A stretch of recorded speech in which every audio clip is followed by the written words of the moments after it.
Hello my friends, Aimee Esther here, and in today's video, I want to talk about EDS. Ehlers-Danlos syndrome? I might be saying that wrong.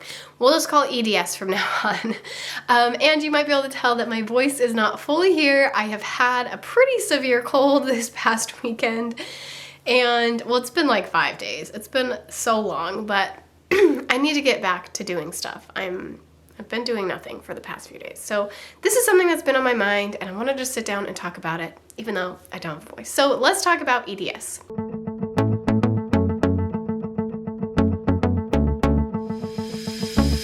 So a lot of you guys will share with me your advice for me, which I appreciate. I think it's very kind of you. I know you're doing it out of the kindness of your heart, but I get so much that a lot of it, to be honest, I disregard. Because I know my body, I know what I've tried, I know what works for me, and every once in a while, yes, I will find something and be like, hey, I might want to try that. But a lot of the times, I just have to take the things that I hear with a grain of salt because I get a lot of them. And I'm not saying that you shouldn't tell me things if you think they would help me. I'm always appreciative of them. Just saying that I often just disregard stuff because I already know whether or not it will work for me, or maybe I've already tried it, whatever. Well, at first, I kept getting comments about EDS, and I get comments about other things that I might have, people saying, hey, have you been tested for this? Have you tried this thing? But I started getting EDS and I disregarded it for a long time, and then recently it just coming so much that I feel like I need to sit down and actually talk about it, and I felt like, you know what, I need to dive deeper in this and like really see. So many people have recommended this that maybe I should look into EDS. And the thing that always pushes me away from EDS is the fact that I don't seem to have like the hypermobility that everybody with EDS talks about. So I watched, is it Izzy something or other? I'm sure a lot of you watch her because she has many chronic illnesses, including POTS and EDS. So if you have EDS, I assume you probably have heard of her. I don't remember her last name, but I watched some of her videos to see if she had like more info about EDS that I'd never heard before, and everything that she said kept leading me towards still that hypermobility that is the main symptom of EDS. And I do not have hypermobility. My arms, if you look, this is one of the things she told me to do, perfectly normal. She said the thumb going down, that's as far as it will go. The pinky going back, I don't know if you can see that, that's as far as my pinky will go. On the other hand, even worse. And here, I think it's that way. If it's this way, still can't do it, but I'm pretty sure it's that way. This arm, same thing. I just don't have those hypermobility symptoms that she talks about. So I just kept disregarding it. And then I always would ask people, not always, but many times I would ask people when they'd comment on my videos and say, hey, have you been tested for EDS, or do you have EDS? I would say, well, I don't have hypermobility. And they a lot of times would say, well, there's EDS that doesn't have hypermobility. But you guys, I've been diving deep into this. I've been watching all the YouTube videos. I've been combing through Google, and everything seems to state that hypermobility is a symptom of EDS. And if you don't have it, you probably don't have EDS. But I still want to give you guys the benefit of the doubt. Maybe I'm still wrong. I'm still willing to be wrong about this. So I guess I should first say I've never been tested for EDS because I've never had hypermobility. None of my doctors have ever suspected it. I've never been tested for it. But what I wanted to do is just tell you some of the other symptoms I have. I'm not asking for you guys to diagnose me or anything.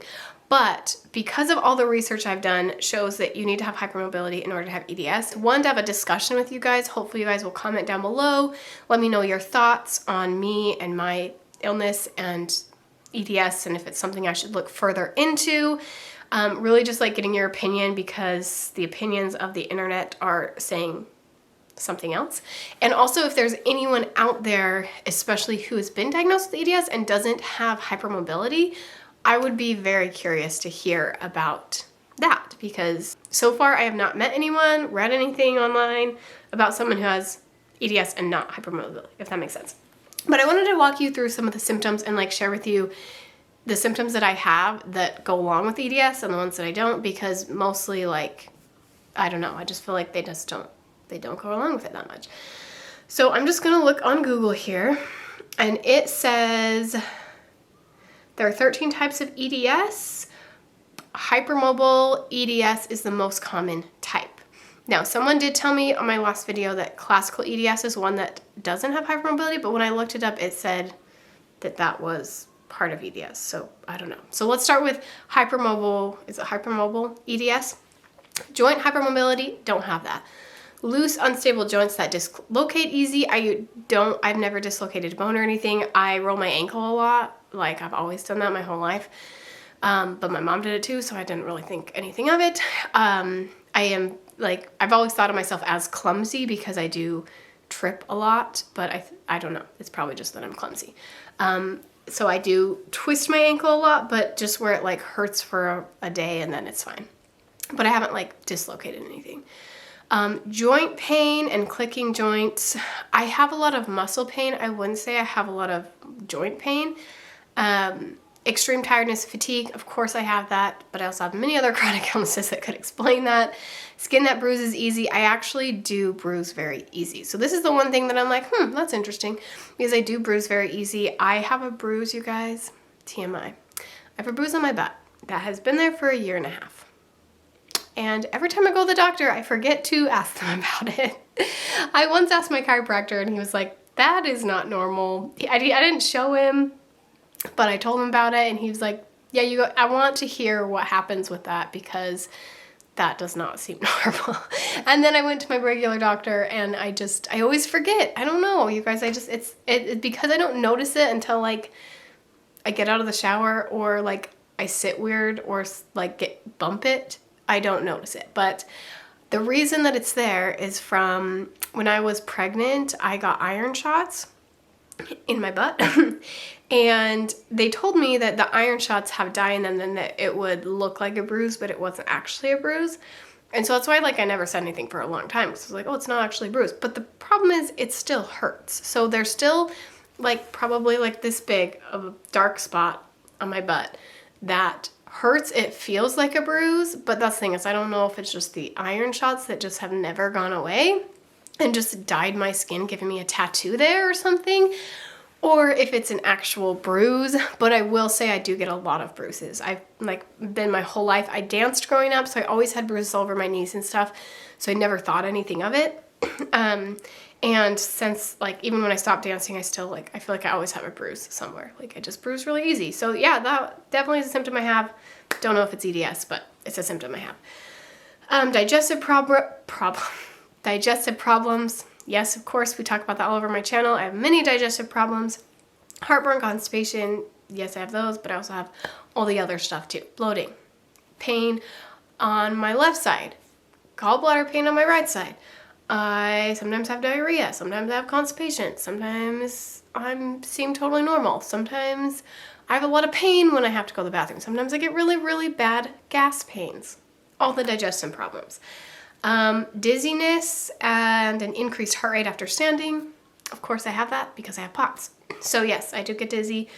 Problems with internal organisms. Problem with internal organs. It's saying organ prolapse. I've never had that.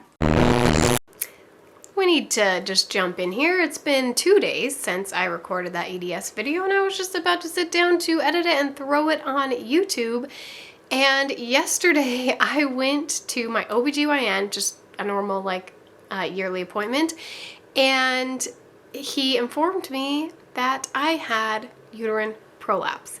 Now, that's not like a totally unheard of, uncommon, like it's common, but for only having 2 children, it's like less common. I think it's more common in what I read online, at least. He told me that, and then I was like, I didn't really ask that many questions. He just said that if I have more children and have vaginal births, that it's likely it will get worse, actually highly likely it will get worse, and that there really wasn't anything they could do about it until I was done having children. And when I looked it up online, it was saying that it's way common in older women and not so much my age. And the more births you have, the more like common it is. So kind of weird. I've only had 2 children and it's already happening. But again, just like all the symptoms I've mentioned, it could be explained in other ways. I'm not saying because this showed up this week that means that I definitely have EDS or anything. I'm not going that far, but it's just kind of crazy because I literally just had like filmed a video the day before saying like, nope, don't have any prolapse, never had issues with that. And then went in and was like, yep, you do. You have uterine prolapse. So very embarrassing thing to share on the internet, but I guess I share lots of embarrassing things here. So anyway, take that for what you will. Yeah, that's it, I guess. Okay, back to what I was saying before. However, I do have a dysfunctioning gallbladder that is probably coming out soon. So I don't know. That's the only real thing I've had. I mean, I guess I have like PCOS, so I have problems there in my ovaries, and I have endometriosis, and like I have stomach issues. Like I have issues, but I don't have any lung issues except right now because I have a really bad cold. But like normally I don't seem to have issues with internal organs that I know of, besides, you know, the other symptoms I have. Problems with bladder control. I wouldn't say I have problems. Okay, that actually, yes I do. But I've had children, so that explains that. I do pee my pants a lot, but like a lot. You guys, probably like every other day. That's the truth, okay? I pee my pants probably every other day. But that didn't happen until after I had 2 kids. I guess I did a little bit before, but only if I'd like jump on the tramp or something. And now if I laugh too hard, every single time I sneeze, which this weekend has been rough, I have been doing a lot of laundry because that's embarrassing. I have peed my pants a lot. Anytime I sneeze, I almost always pee my pants. I can't jump on a tramp or anything like that or do any kind of jumping exercise. I will pee my pants. I can't run because I get exhausted, but also because I pee my pants if I run. So yes, I have problems with bladder control, but I didn't have it that bad until I had kids. So I don't know. It might be because of that. It has been over a year since I had a child and I'm still having problems with that. Okay, so that was hypermobile EDS. This one is classical EDS. And I'm just, by the way, this is just nhs.uk. That's where I am looking at these symptoms. So I don't know if that's the right thing. But classical EDS, it says joint hypermobility. Again, I don't have that. Don't dislocate easy. Stretchy skin. I think that I just have normal skin. That seems normal, right? Is this normal? You guys tell me. Maybe I don't know, but that seems pretty normal to me. I mean, that seems pretty flabby. I need to work on my arm strength. I'll do this one more time for you. Oh, yeah, I feel like that's not extra stretchy at all. That seems totally normal. Fragile skin that splits easy, especially on forehead, knees, skins, and elbows. I mean, my hands often get dry in the winter. It's eczema, and they'll like split open and bleed all the time. But I think that's just my eczema. My knees, forehead, shins, elbow. I mean, really, I get dry skin. So sometimes in those places, but it's because of my dry skin, I think. Oh, this is something that I had heard about with classical EDS, is that wounds are slow to heal and leave wide scars. I have had surgery before and never had a problem with like scars reopening. I've heard that's common with classical EDS. I have scars. I have one here on my chin from when I was a kid. I have one on my knee, my shin. I have a scar somewhere in my hand. Where did that one go? Oh, right here? I don't know if you can see that. I don't know if you care, but I have a scar there. So I do like scar, but I don't know if I scar easily than other people. Smooth, velvety skin that bruises easily. I don't think I have smooth skin. I mean, I feel like I have pretty rough skin. Look at this. I don't know what this is. People always comment about this in my videos. Can you see that? Let's see if it will focus on that. Don't look at my face, camera. No, don't look at me. Look here. Okay, it's still looking at my face. Point is, I have this red bumps on my arm and people are always like, oh, is that from whatever chronic illness? I don't know, you guys. I just feel like I've always had red bumpy arms. I don't know what they are, and I don't know if it's part of my chronic illnesses or not. That was a side note. I don't think that has anything to do with EDS. Okay, hernias or organ prolapse, never had that happen. Okay, vascular EDS, you guys. This one is super rare and life-threatening. I feel like the fact that I've had children would tell me that I don't, because I didn't have issues when I gave birth. I didn't bleed too much. I didn't have any of that. I didn't have any bowel problems. I didn't have any internal bleeding. I didn't have any prolapse or weird things happen down there. Seemed all normal. Thin skin, no, I don't think I have thin skin. Skin that bruises easily, again, we already talked about that. Risk of organ problems, sensitive bowel tearing, the womb tearing in late pregnancy, didn't have any of that. Hypermobile fingers and toes, don't seem to have any of that. Blood vessels that bulge or tear resulting in serious internal bleeding, I don't think I've had any of that. I've had ovarian cyst rupture, so I've had that, which probably caused something bleeding inside, but not like anything outside of that. Something scoliosis EDS, kyphoscoliosis EDS. I don't have scoliosis, so I feel like that cuts that one out. Everything else is pretty similar to the last one. And that is all I see here. So, if we just go to Google, now that was the first result. If you type in EDS symptoms, that was the first link result. I just want to quickly go through the Google symptoms, make sure there's nothing different here. Overly flexible joints that dislocate, skin that's translucent, elastic, bruises easily, may cause dilation and even rupture of major blood vessels, pain in the joints and muscles. I do have a lot of muscle pain, but I was diagnosed with fibromyalgia, so I don't know. From what I know of muscle pain, that is not a POTS symptom. I always thought it was a POTS symptom because it does seem to get better when I wear my compression socks. But I think it might just be fibromyalgia. I don't know, you guys. I do have a lot of pain. That's probably my most severe symptom. The one that like stops me the most from living my life is my muscle pain. The fatigue and the muscle pain. That one's the hardest for me.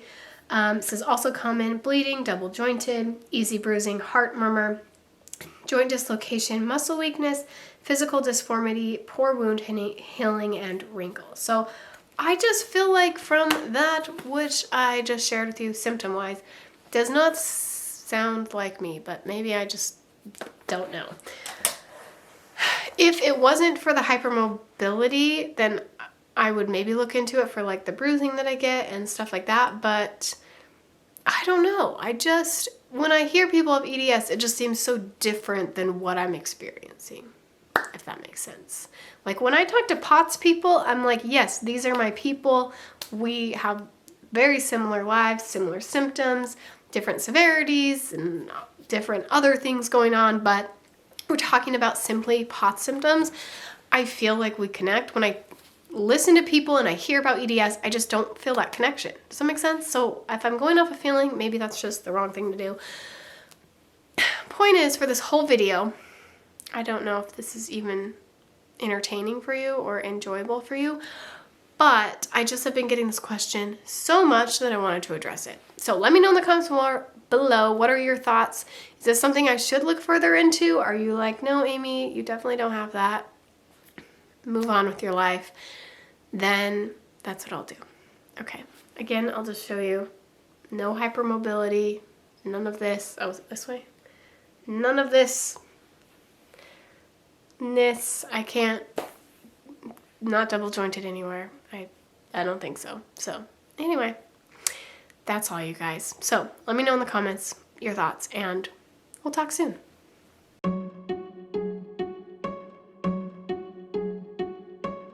I bet you think that I should calm down.